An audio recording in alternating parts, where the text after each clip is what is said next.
Morning, friends. Mari McCormick here. I got my moon this morning, which is why I'm wearing red. And I've had to be real consistent about this because I told my sons, when I wear red, this means that I'm on my moon time. And then one day I forgot about it and wore red on a different day. And my youngest son was very disoriented. And he's like, wow, you got your moon again already? And so I've had to be a little more strict with myself about that.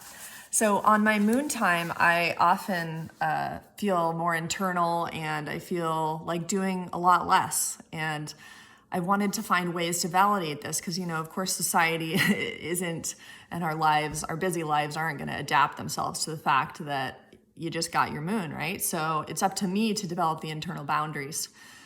And I want to share with you a few techniques of what I use today, using some of the skills I've been studying in neuro-linguistic programming to have more spaciousness in my day and to basically not feel overly obliged to do too much during this time so that I can prevent the overfunctioning that I was describing in the last video.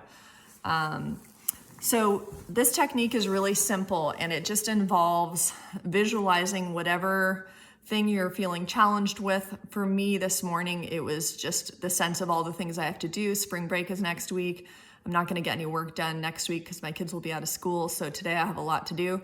And there's a lot of self-care things I want to do in the morning as a priority first. And so I was sitting down and just noticing that often when I do these self-care activities, even if I accomplish doing them, there's this sense of like, hurry up, this sense of pressure of like, got to just kind of go through the motions so that I can check it off the list that I did those things, but not really sinking into it and enjoying it completely fully. So the technique I used this morning, and thank you so much to the NLP Institute of California for teaching me this. It's incredibly simple, which is why I want to mention it today because you can do it too very easily, is I sat down and just visually noticed in my mind's eye that there was an actual visual representation of all these tasks that I had to do. And they were in the shape of these like three little groups of blobs that were kind of a tannish gray color.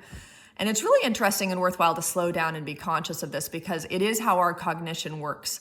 Our cognition works very quickly, so we often don't notice that every thought and feeling and belief that we have manifests in the form of sensory information. So we can access this information if we slow down. And we're not fabricating or imagining it. This is literally how our brains work. This is how they're working all the time, even though we don't notice it. So I slowed down enough to see, there's all these tasks. They were about 5 or 6 feet in front of me. You need to locate where the images are. Our images are very rarely in our head.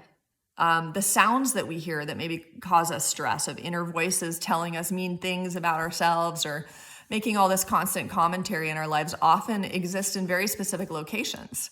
And in NLP, this can indicate to us whether something is a memory. So when you remember something stressful that you heard or saw, you will look in a very specific direction, which means your brain is recalling that information versus looking to a different side, which means that you're imagining something, right?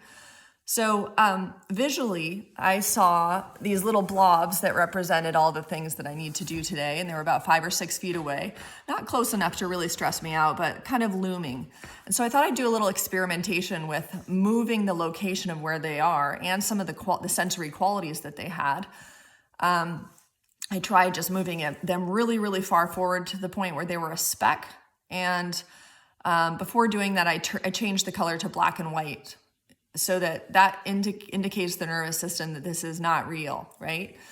So it lowers the charge. If you want to experiment a little bit with this, you can actually bring the image closer. So you will notice as it gets closer to your body that you'll have a more heightened stress response to it if it was a stressful event.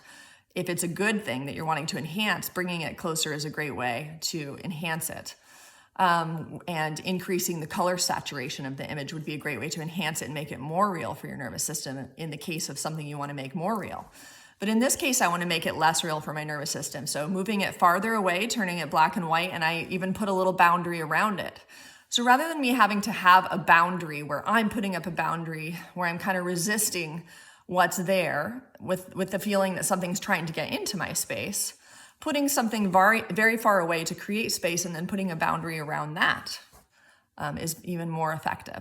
I also experimented a little bit with putting it behind me, which is a great thing if it's an event you're dealing with in your memory, like a traumatic event or something that bothered you in the past that happened that you want to put behind you. That can work for some people. Everyone is very different.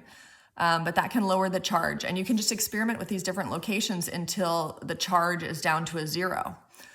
So I would say the charge for me was at about a 4 or a 5 when I started, and then I brought it down to a 0, which doesn't mean that I'm not going to do those things. At any point, I can take it out of the box, bring it closer, increase the color saturation, and then deal with that thing when I need to at the right time and not be harassed by it in the meantime. So hope you enjoy that technique. If you do use it and you find it useful or you had any interesting insights, feel free to share in the comments below. And I will be sharing more about NLP soon here. And of course, also getting back to minerals soon as well.